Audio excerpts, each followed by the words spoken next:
Well, it so happens that the same people who owns the banks in Haiti are the ones who have the private ports where the guns enter the country. And we don't need to speculate. There are many reports in recent years where illegal weapons were caught at Port Lafiteau, owned and operated by Gilbert Bijot. Yes, you heard that name again.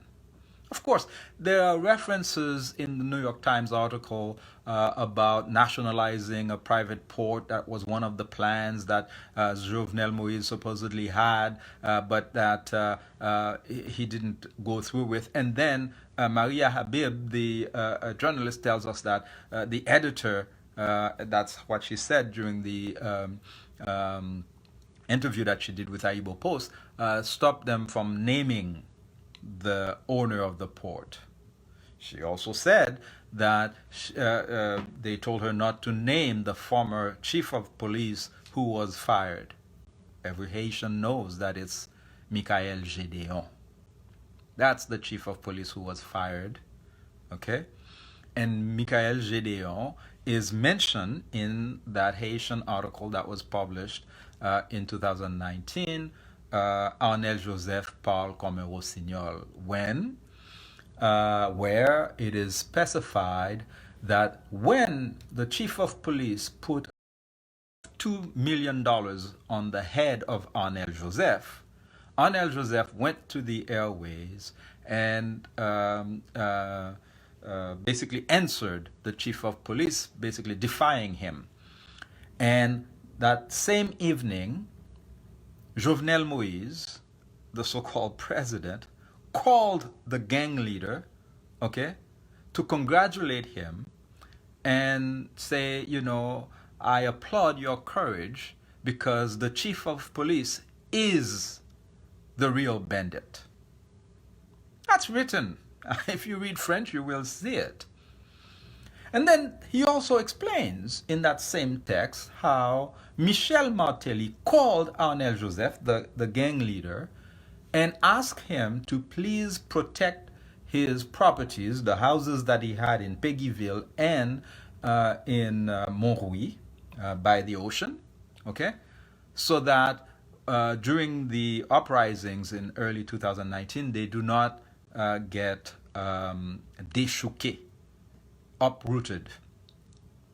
And these are things that in the Haitian community we saw. We saw that the house of Michel Martelly by the ocean in Montrouy was attacked, and there were gangs there to protect Martelly's property. So these are things we verified, but we didn't read it as a testimony from Arnel Joseph until that text was published. And so you see some of these things in the New York Times article presented as if it's big revelations that the investigative journalist went and got. But the problem is, why are we finding some of that information, but anything that shows the link between Michel Martelly, Jovenel Moïse, and through Ardouin Zéphirin, Alain Zoureyic, Mrs. Antoine, who was mentioned in the article of New York Times, who spoke about how Sophia Martelly told her that Jovenel Moïse is their property. Okay? That is in the New York Times article. But what they don't tell you is the names of these other guys, Gilbert Bijot, Alain Zoureyic. And that's where the link, especially with Rodolphe Jarre, who is now supposedly or in hiding for the murder of Jovenel Moïse, but who was arrested by the Dominican Republic and on drug trafficking charges several years ago, but very close friend to Michel Martelly. They don't mention these guys because these guys are linked to the DEA, the Drug Enforcement Administration of the United States. The same DEA that was supposedly investigating the largest drug bust in Haiti, the Manzanares boat that came from Panama, that was owned by Marc-Antoine Accra, Xavier Accra, Michel Martelly, all of these guys were involved in that deal. But what happened, Michel Martelly was president at the time. Instead of arresting Marc-Antoine Accra, like the Haitian justice system that indicted him would have required, Michel Martelly named Marc-Antoine Accra an ambassador, and he went into hiding in the Dominican Republic. And to this day, Marc-Antoine Accra is walking freely. And in fact, one of the last foreign trips taken by Jovenel Moïse before he was murdered was to visit Marc-Antoine Accra in the Dominican Republic.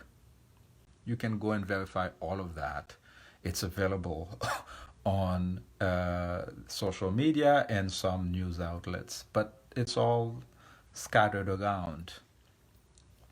The important point here is that that gang called Katsama Wozo that supposedly kidnapped the Americans is that same gang where Arnel Joseph was heading to in February 2021, this year, okay, after there was a weird prison break. Hundreds of prisoners left the prison, some of them executed right inside of the prison. They did not arrest folks. There was a prison inspector in the prison who was killed, bullet to the head. All right? So Arnel Joseph was going to Katsama Wozo. That means that's his base. That means, and in fact, apparently he spent the night there. And it's the day after the prison break that he was murdered so that he doesn't speak. The fool probably thought that he was going to be helped to leave the country via the Dominican Republic, but of course, I mean, Jovenel Moïse and Michel Martelly could never take the risk, and not only them, but the Zoureik, Bidjo, all of the others who participated in using Arnel Joseph could not afford having this guy alive. I am hoping that in the coming days, more Haitians will speak up. Now, why am I talking about this like that? I am well aware that there is risk associated with exposing these criminals. I, like everybody else, enjoy my life. I have a very beautiful life. But I can tell you that I feel a direct responsibility for my brothers and sisters who must go through this nightmare in Haiti today. And I have come to the conclusion that the truth will not come out in the pages of the New York Times, Radio-Canada, BBC, France 24. Because all evidence points to the fact that black lives do not matter for these folks. You may say that what I'm saying here is unfair. I don't deal with wishful thinking. I deal with facts. And the objective facts tell us that the hundreds of Haitians who have been kidnapped, some of them murdered, all of them terrorized over the past few years, and you don't hear about them in the pages of the New York Times and Radio-Canada. No. Why? Because black lives do not matter. If a white person gets kidnapped in Haiti, but we see the outcome when so-called people were kidnapped. The other point that's important to make here is that no one knows who these so-called missionaries were. What kind of mission were they undertaking in Haiti?